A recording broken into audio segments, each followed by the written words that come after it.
Oh, well, hello there. I'm sure, like me, you have probably been cooped up in your house the last few days, depending on where you live, I suppose. Not a whole lot of reason to get out, and also not a whole lot on the schedule. Football season has ended. The Phish shows at MSG are complete. Now we wait until the Mexico shows late in February. But in between, I'm going to listen to some old shows. And I picked one today, Blossom 2010, a show that I attended, the final show I attended for quite a while. I went to this show and then I did not go back until August of 2014. So nothing at all in 2011, 12, 13, and part of 14.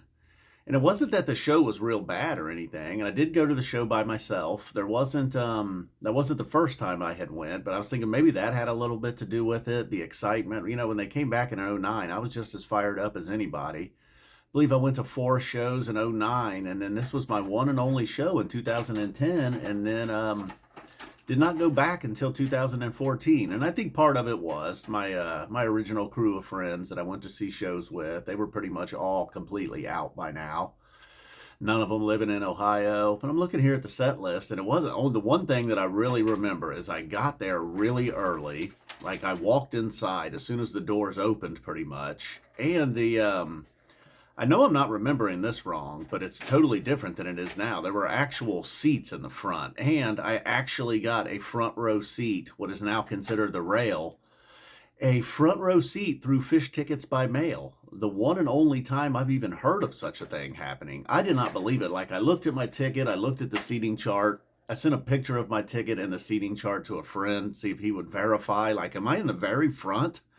And yes, indeed, I was in the very front. Had me a little disposable camera for the show. You know, while it was my last show for quite a while, it was other people's first shows, and then they were just completely on the train. And as far as music, I remember the opener, the Lookout Cleveland. There was actually a few covers throughout the night. Curtis Lowe, Instant Karma. Not that covers are unusual for them. Rock and roll.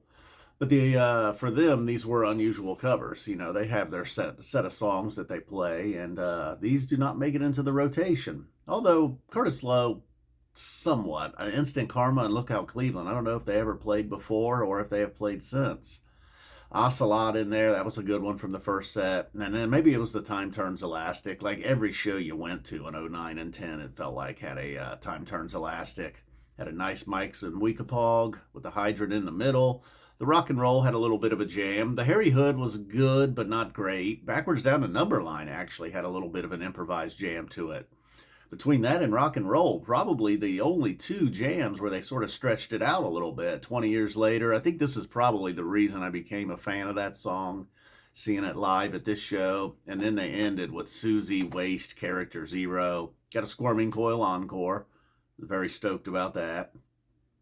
Overall, although ratings are currently disabled still on .net, ratings shenanigans after the New Year's show. It has a 3.5. That's probably about right. Maybe even a bit high. Although the second set was actually not bad at all.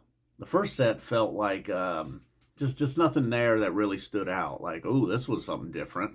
The Backwards Down the Number Line, compared to what we get now, it certainly was. So I don't know what it was. And I was next to a couple smelly dudes that had been to the shows. I believe they were in Chicago the previous shows. I think I remember them telling me that. They were like, yeah, we came straight from Chicago. And I'm like, yeah, you smell like it. Yep, Bridgeview, Illinois, Toyota Park. Didn't even have time to shower. Yeah, I can tell. It wasn't their fault. You know, it's not the worst offense at a Phish show, having some body odor, but... So where did the band head after this? After Blossom, where'd they go? Deer Creek? As we've established, they were in Chicago before. Oh no, they went on to Hershey, Pennsylvania. Opened the next night with a Gotta Jaboo. A little bit better rating. Had a Drowned and a You Enjoy Myself. All right, well, boom. We are not talking about that one. I was a little distracted by the cat. I don't know if you heard that noise. Well, I just pointed at myself. All right, guys. Well, boom. It's going to be slim pickings around here between now and Mexico, you know? I don't know. Maybe I'll potentially take a request every now and then. People always want to request shows that are hard to find and don't sound great, though. It's the problem with taking requests. Not everybody's first show was officially released. All right, boom. We're really out of here this time. I mean it.